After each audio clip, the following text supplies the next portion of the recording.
Los resultados de la filosofía son el descubrimiento de algún que otro simple sinsentido y de los chichones que el entendimiento se ha hecho al chocar con los límites del lenguaje. Estos chichones nos hacen reconocer el valor de ese descubrimiento. Ludwig Wittgenstein, Investigaciones filosóficas, parte 1, parágrafo 119.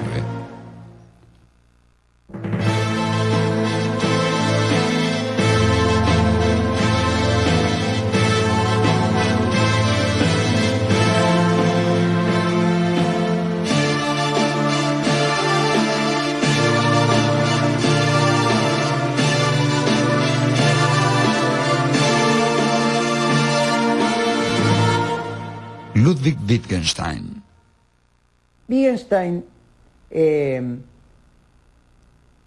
enmarca dentro de una tradición filosófica que nace a principios del siglo XX, que se conoce como giro lingüístico, porque es una corriente que considera que la investigación filosófica tiene que versar sobre el lenguaje, en tanto comprende que todos los problemas filosóficos son problemas lingüísticos. Considero muy importante recordar que Wittgenstein era austríaco y perteneció a una generación de austríacos que transitaron la última fase del imperio de Francisco José, signada por múltiples paradojas, contradicciones, etnias, lenguas que se superponían y entrecruzaban en un inmenso territorio. Y Wittgenstein en su juventud va a Cambridge con esta preocupación, la preocupación por el lenguaje, la comunicación, y allí empieza a tomar clases con Bertrand Russell.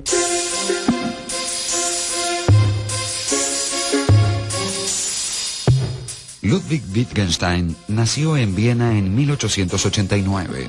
Su familia, de ascendencia judía, gozaba de una situación acomodada. Su padre era un importante industrial siderúrgico y protector de las artes. Ludwig, al igual que sus 7 hermanos, fue educado por preceptores privados hasta los 14 años y luego cursó estudios en la Realschule de Linz. Ingresó a continuación en la Escuela Técnica Superior de Berlín para estudiar ingeniería. En 1908 se inscribió como estudiante e investigador en la Universidad de Manchester y diseñó un motor de propulsión a chorro para la aviación que fue utilizado con éxito. Pero, mientras tanto, sus intereses se fueron desplazando hacia las matemáticas puras y sus fundamentos lógicos y filosóficos. Podemos pensar en Ludwig como alguien que encontró en la filosofía un camino que de alguna manera le salvó la vida, yo diría, en un contexto en el cual no olvidemos que 3 de sus hermanos se suicidaron. Eran 5 hermanos, con él incluido eran 5 varones y 3 mujeres, y digamos que cada uno de los hijos trató de forjarse un rol dentro de una familia muy exigente, pero Ludwig Wittgenstein de alguna manera esquivó los distintos destinos que la familia tenía para sus hijos. Por consejo del famoso lógico alemán Gottlob Frege, Wittgenstein fue a Cambridge a estudiar con el filósofo británico Bertrand Russell, famoso por haber publicado junto con Alfred North Whitehead los Principia Mathematica, una obra clave para la constitución de la matemática contemporánea. Decidió entonces abandonar la ingeniería y dedicarse plenamente a la filosofía. Sin embargo, al declararse la Primera Guerra Mundial, se alistó como voluntario en la artillería austríaca. Él llevaba en su mochila de soldado un cuaderno y en ese cuaderno él iba anotando, haciendo anotaciones sobre lógica y también anotaciones personales. Sobre la base de esas anotaciones, en 1918, cuando es tomado prisionero en el campo de Monte Cassino, redacta el Tractatus. Yo creo que precisamente estas notas que se han publicado bajo el título de Diario Filosófico son la mejor introducción al Tractatus. Hecho prisionero hacia 1918, Wittgenstein dispuso de tiempo libre para revisar y reordenar sus apuntes. Desde su prisión en Monte Cassino, logró hacerle llegar una copia de su trabajo a Russell. El manuscrito se titulaba Tractatus Logico-Philosophicus. Esta obra señala el primer período de la filosofía de Wittgenstein. En ese sentido hay un primer Wittgenstein, quizá un Wittgenstein de transición en el año 1929 y un último Wittgenstein a partir de los años 30. Es una periodización que me parece que no hay que perder en relación al estudio de la filosofía de Wittgenstein, aunque tampoco hay que perder de vista los hilos comunes que también se pueden encontrar a través de todos esos periodos. El Tractatus es una obra extraordinaria en varios sentidos. En primer lugar porque es breve. En segundo lugar por su estructura. Tiene 7 aforismos básicos y luego tiene una serie de subaforismos, todos muy breves, todos muy concisos, cada uno de los cuales supone una larga reflexión sobre el tema que se está tratando. En tercer lugar, porque es un tractatus, o sea, es un tratado de filosofía, comienza con problemas ontológicos, ¿no? Cómo está constituido el mundo, y culmina con problemas de tipo ético, filosófico, metafilosófico, e inclusive plantea los problemas del límite, más allá de lo cual no se puede hablar, y entonces se abre camino ahí a lo místico, como dice Wittgenstein. ¿Dónde encontramos el sentido ético del libro? Bueno, muy especialmente en el prólogo y en los aforismos o proposiciones finales del libro. Allí Wittgenstein dice que su objetivo es mostrar los límites del pensamiento en el lenguaje. Mostrar estos límites supone recorrer todo aquello que el lenguaje nos permite decir, y la lógica que subyace a nuestro lenguaje es la que nos permite armar una serie de proposiciones combinando signos, y esto es precisamente el alcance del pensamiento y también de la imaginación para Wittgenstein. No podemos pensar ni imaginar nada que de algún modo no se enmarque dentro de ese campo definido por las coordenadas lógicas. Wittgenstein le señala a su amigo Engelmann que el libro, el Tractatus, es un libro sobre ética, con lo cual tenemos que entender que todo lo que dijo anteriormente y que se aplica a la relación lenguaje y mundo, de que hay cosas que se muestran pero que no se puede decir, dan apoyo ahora para comprender lo que Wittgenstein piensa de la ética. ¿Y qué es lo que piensa de la ética? Y señala en el texto que la ética no es expresable. ¿Qué significa que la ética no es expresable? Que todos los intentos, por más arrojados y decididos que sean, de dar una fundamentación intelectual a la dimensión moral, son infructuosos. Precisamente el sentido ético para Wittgenstein es ubicarnos en el límite, entendiendo que el límite no es algo que podemos transitar a nuestro antojo o traspasar, ir y venir, ver de un lado y del otro, porque del límite que se trata es de un límite absoluto, el límite del lenguaje que marca las fronteras de nuestro pensamiento y nuestro mundo. Es decir, que este límite solo puede ser trazado desde el interior de nuestra práctica discursiva. Y la tarea ética reside en mostrar y asumir este riesgo de ubicarse en el límite, indicarlo, mostrarlo en todo momento. Por eso el Tractatus está atravesado por paradojas. Las paradojas nos indican que hemos llegado al límite. El Tractatus Logico-Philosophicus es una obra muy peculiar que pretende decir, como dice en el prólogo el propio Wittgenstein, decir todo lo que se puede decir con sentido, y él cree que lo ha dicho con verdad además en el libro, y que eso muestra lo poco que se puede decir. Es decir, según él decía, el Tractatus enseña esas dos cosas. Aparece ya antes también en el Tractatus una distinción fundamental de Wittgenstein, que una cosa es lo que se dice cuando se dice algo, y otra cosa es lo que se muestra cuando se dice algo. Una proposición como la de las lógicas o las proposiciones del propio Tractatus, que no cumplen con el requisito de significatividad, no dicen en el sentido en que dicen las proposiciones con contenido empírico, sino que muestran. De ahí la famosa metáfora final del Tractatus, ¿no? Las proposiciones en realidad son sin sentido, deben ser usadas como una escalera para subir, que después se deja a un lado y entonces se puede ver al mundo tal cual es, dice Wittgenstein. Alguien quería, tratando de defender a Wittgenstein, decía, lo que Wittgenstein intentó hacer no es mostrar los límites de la isla, no delimitar la isla, sino mostrar los confines del océano. Mostrar los confines del océano. Hay un indecible que es el de la forma lógica, condición de toda decibilidad, pero ella misma no decible, sino solo mostrable. Hay otro elemento indecible que es lo que está más alto de los hechos, hay un más allá de los hechos. Este es el significado y valor del mundo y de la vida. Y esto es la estética, la ética y la religión. Para él era lo más importante, lo más valioso, pero algo que no se daba en el mundo y que por lo tal no podía ser descrito con sentido, por lo cual solo se lo podía captar en el silencio místico. Wittgenstein era un temperamento místico, fuertemente místico. Curiosamente, un misticismo aprisionado y transfigurado en lógica filosófica. De alguna manera, eso podríamos decir que permanece en toda la obra de Wittgenstein. El Tractatus Logico-Philosophicus fue publicado en Inglaterra en 1922 con una introducción de Russell. Wittgenstein no aprobó esa introducción, convencido de que Russell mostraba total incomprensión de aspectos centrales de su trabajo.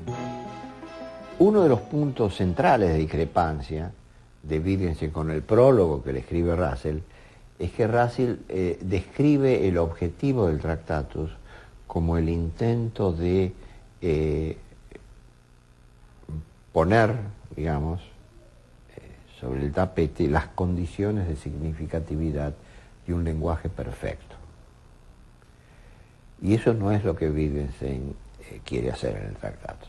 Sin embargo, la introducción que escribe Russell no da cuenta del contenido efectivo del libro. Esto lleva a una serie de malos entendidos entre ambos que no logran resolverse y de algún modo marcan el fin de la estrecha amistad que cursaron en los días de Cambridge.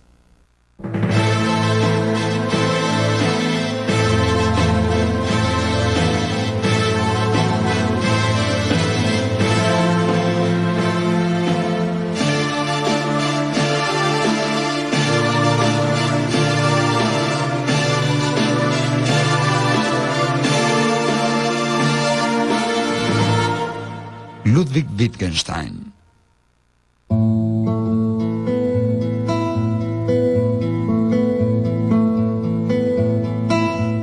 Después de la publicación del Tractatus, Wittgenstein abandonó la filosofía y trabajó como maestro en varias aldeas austríacas.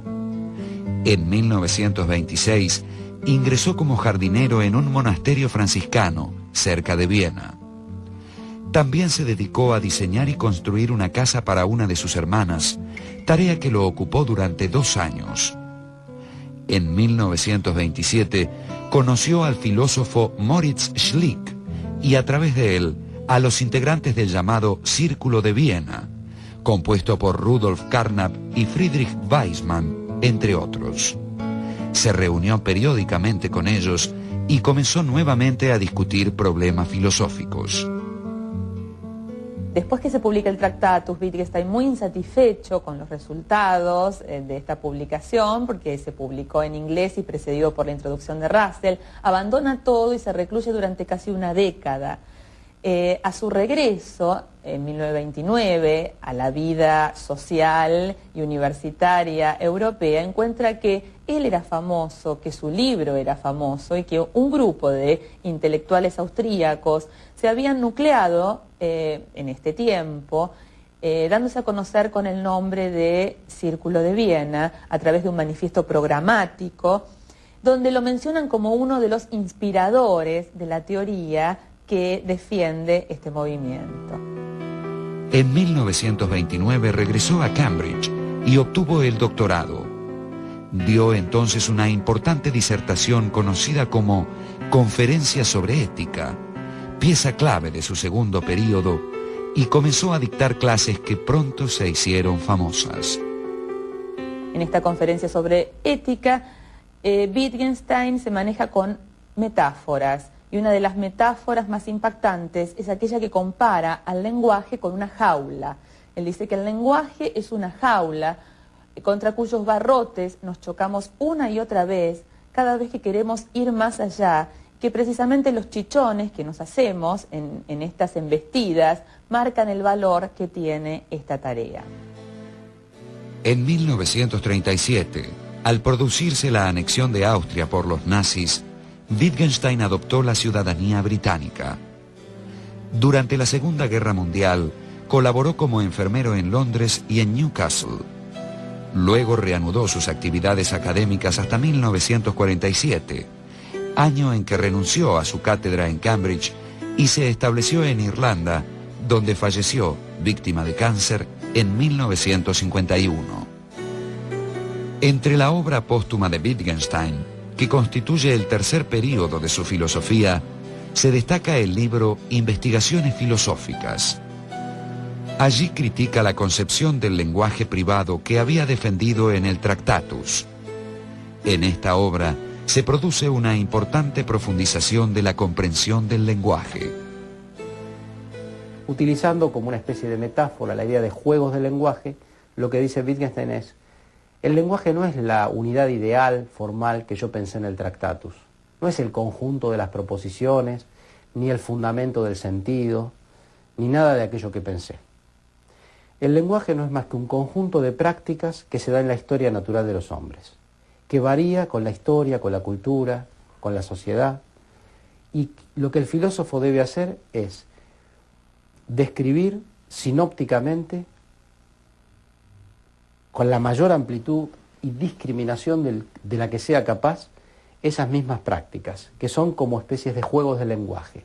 Si aceptamos que el argumento en contra del lenguaje privado fue uno de los legados más importantes que lega Wittgenstein a la comunidad, no solamente filosófica, porque esto es algo que toman de distintas disciplinas se nutren de esto, porque Wittgenstein estaría señalando que si los lenguajes privados son imposibles, entonces todo lenguaje siempre es público en la medida que involucra una práctica con otros, es una actividad social. Entonces ese supuesto problema en el cual cae toda la filosofía de la conciencia, que es el tema del solipsismo, porque si de lo único que puedo dar cuenta con absoluta certeza es de mi existencia, ¿cómo doy cuenta del otro? Este es un problema que ha tenido muy ocupado a todos los filósofos que han seguido por esta línea, e intentar dar cuenta del otro, del alter ego, y que el otro no sea fagocitado por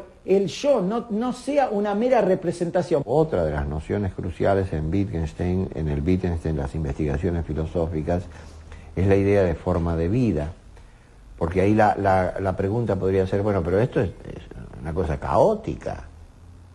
Cualquiera puede inventar un juego lingüístico que se le ocurra. Ah, no, la idea es que no es así. O sea, no es así porque la mera posibilidad de que nosotros nos entendamos, la mera posibilidad de que podamos criticarnos mutuamente si seguimos o no determinado tipo de reglas, presupone que en el fondo estamos de acuerdo, que tenemos acuerdos muy básicos acerca del mundo, de la vida, de las compromisos, de los juegos lingüísticos legítimos. A lo mejor podemos inventar juegos lingüísticos. Wittgenstein no excluye esa posibilidad, incluso con fines didácticos. Entonces lo que Wittgenstein dice es que hay determinados juegos de lenguaje en los cuales y dentro de los cuales las palabras tienen un uso y por ende un significado, y que esos juegos de lenguaje son el hecho rocoso a partir de lo cual se puede decir que algo es verdadero o falso. Y cualquiera de nosotros, independientemente de la actividad que esté haciendo, siempre está inmerso en algún juego del lenguaje. Quiere decir que la pretensión de Descartes o de cualquier otro filósofo de ponerse por fuera del mundo, en términos de Wittgenstein sería ponerse fuera de un juego de lenguaje que abre determinadas formas de vida, Es imposible, yo siempre estoy dentro de un juego de lenguaje y dentro de un juego de lenguaje puedo fundar cosas. Pero ¿cuál es el fundamento de eso fundado? Este juego de lenguaje, que es un lecho rocoso, del cual no se puede decir ni que es verdadero ni que es falso. Lo que nosotros entendemos por problemas filosóficos son en realidad enormes perplejidades y caminos sin salida en el que nos encontramos, de modo que filosofar se transforma en otra cosa, muy distinta a la del Tractatus. Filosofar no es llegar a construir una estructura teórica que nos va a dar luz sobre ciertas cosas, ciertos problemas, sino filosofar es una especie de desatanudos, es una especie de tarea, como él dice, no sé si él lo dice, pero que se empieza a caracterizar de terapéutica. Puedo recordar algunas anécdotas zen que perfectamente son aplicables a Wittgenstein. Por ejemplo, hay una que dice, al comienzo de aprender el zen, la montaña y el río son la montaña y el río. Luego, mientras uno aprende el zen, la montaña y el río dejan de ser montaña y río. Para al final, cuando uno ya lo ha aprendido al zen, volver a ser montaña, montaña y río, río. Si yo reemplazo ahí zen por filosofía, yo diría que Wittgenstein podría decir esto. ¿Qué es lo propio de la filosofía? Reconocer en un segundo tiempo lo que ya estaba ahí desde el comienzo y que no había ninguna profundidad, sino que la profundidad está generada por el propio movimiento, de perder el objeto que se daba de entrada, montaña y río en el ejemplo, para luego recuperarlo y tenerlo por primera vez. Creo que esa especie de enseñanza del budismo zen puede aplicarse a lo que es la enseñanza de la filosofía en Wittgenstein. Hacer filosofía para dejar de hacer filosofía, pero ganar en ese hacerla y dejar de hacerla una comprensión que sin ella no se tendría. Creo que es muy importante la recuperación actual de Wittgenstein y recuperarlo además enfatizando las implicancias epistemológicas de su pensamiento, pero desde un lugar inédito, un lugar que no es el que se ha transitado hasta ahora, no es el que nos han legado los representantes del Círculo de Viena, y tampoco Kuhn en un sentido y en una lectura estricta. Creo que lo más importante es utilizar las herramientas que Wittgenstein nos deja. Wittgenstein no es un filósofo que construye un sistema, una propuesta positiva. Él nos deja una caja de herramientas, categorías conceptuales muy ricas, como juegos de lenguaje, formas de vida, parecidos de familia, reglas, criterios, entre otras. A partir de estas categorías, creo que ahora el desafío es avanzar en el campo epistemológico, pero muy especialmente en el campo de la teoría social. A partir de las investigaciones de Ludwig Wittgenstein, muchos representantes de la filosofía contemporánea han abandonado la búsqueda de un orden perfecto y han intentado reorientarse hacia la comprensión de los innumerables órdenes establecidos desde los juegos de lenguaje en que participamos y sus respectivas prácticas sociales. Han tomado de Wittgenstein, así, su idea más poderosa, que la filosofía no es una doctrina, sino una actividad que ejercemos en pos de la mayor lucidez. Esta influencia se refleja en los trabajos de John Austin y John Searle sobre el lenguaje, en las investigaciones de Gilbert Ryle sobre la noción de lo mental, en los desarrollos de Morris Weitz sobre el arte y la estética, y en los estudios de Jürgen Habermas sobre el discurso argumentativo y sus consecuencias para el pensamiento social y político. A través de estas influencias, y otras de no menos importancia, la figura de Ludwig Wittgenstein se ubica en el origen y fundamento de lo que se ha llamado con razón el giro lingüístico pragmático de la filosofía contemporánea.